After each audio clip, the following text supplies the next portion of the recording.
reading is from Exodus. Moses came down from Mount Sinai. As he came down from the mountain with the 2 tablets of the covenant in his hand, Moses did not know that the skin of his face shone because he had been talking with God. When Aaron and all the Israelites saw Moses, the skin of his face was shining, and they were afraid to come near him. But Moses called to them, and Aaron and all the leaders of the congregation returned to him, and Moses spoke with them. Afterward, all the Israelites came near, and he gave them in commandment all that the Lord had spoken with him on Mount Sinai. When Moses had finished speaking with them, he put a veil on his face.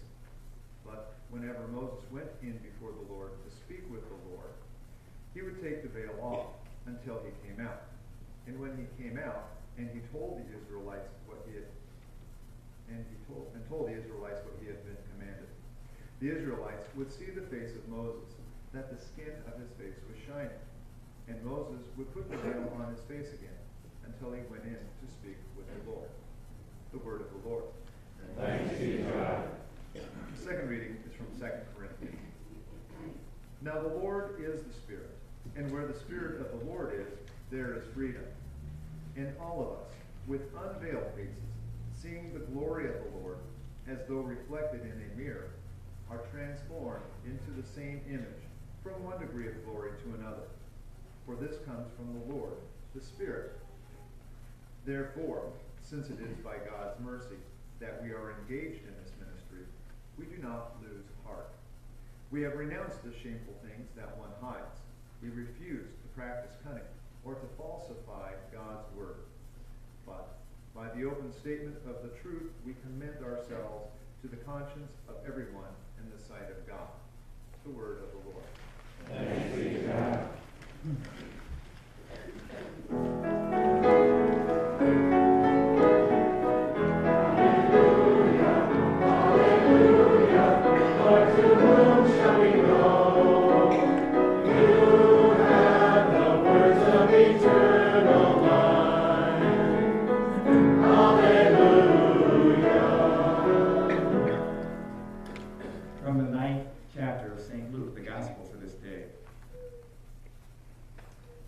Now about 8 days after these sayings, Jesus took with him Peter and John and James and went up on the mountain to pray. And while he was praying, the appearance of his face changed, and his clothes became dazzling white. Suddenly they saw 2 men, Moses and Elijah, talking to him. They appeared in glory and were speaking of his departure, which he was about to accomplish at Jerusalem. Now Peter and his companions were weighed down with sleep. But since they had stayed awake, they saw his glory and the 2 men who stood with him. Just as they were leaving him, Peter said to Jesus, "Master, it is good for us to be here. Let us make 3 dwellings, one for you and one for Moses and one for Elijah," not knowing what he said. While he was saying this, a cloud came and overshadowed them, and they were terrified as they entered the cloud. Then from the cloud came a voice that said, "This is my son, my chosen. Listen to him."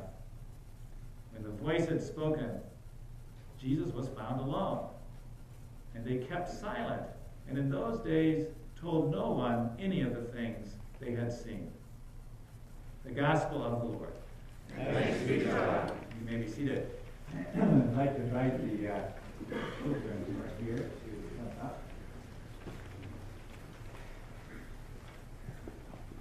Good morning. Good morning. Good to see you this morning.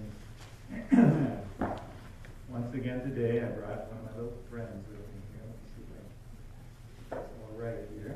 Come on in. You come over and sit down. Yeah. Well, what did I bring with me today? A turtle? Yeah. They're saying a turtle or a whale. I can't quite tell you, right?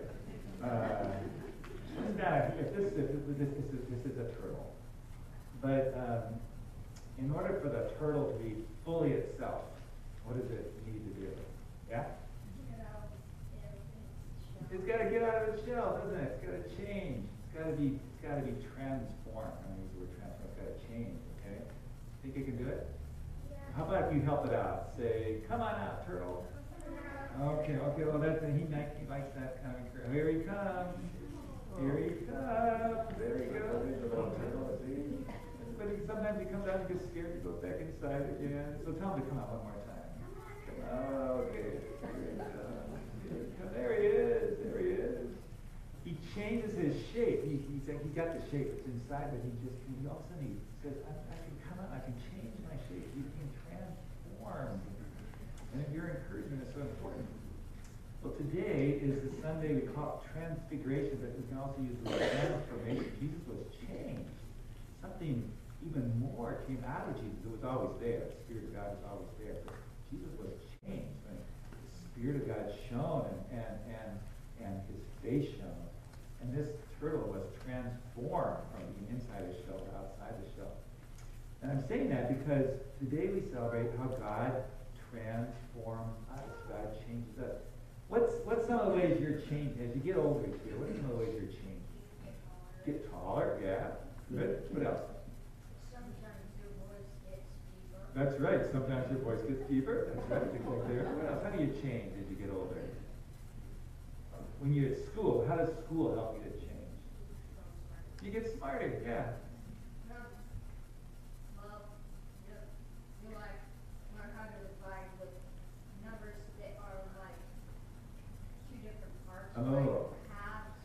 Yeah. Division was always the hardest. I like multiplication, but division was always the hardest. Well, not with me. No, not with you. That's wonderful. That's wonderful. They're opposites. So again, you just got to do it multiplication in reverse, right? Yeah, that's excellent. See, that's how you're growing. As we go through life, we transform. God helps us. It's like we're kind of inside the shell, but God encourages us to come on out. You can grow. You can learn. You can do this and that.